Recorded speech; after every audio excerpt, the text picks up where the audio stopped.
Ինչ է անում Հայաստանի երիտասարդական հիմնադրամը ուսանողության համար, որը կարելի է հեկ հապավումը չփոխել, պարզապես Հայաստանի ասելով փոխել Հանրապետականի երիտասարդական հիմնադրամ։ Ինչ են անում մարդիկ կուսակցականացնելով ուսանողներին։ Գիտեք, ամենացավալի բանն այն է, որ կուսակցականացվում է բուհը, կրթական համակարգը։ Կուսակցությունը ինքն իրենով սահմանափակող ինչ-որ երևույթ է, որովհետև կուսակցությունը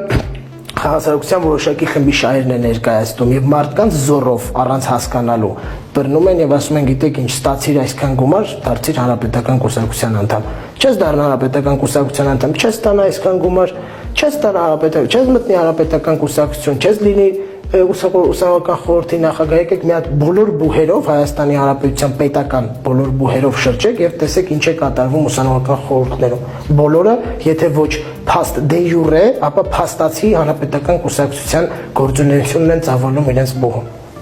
Բոլորը առանց որևէ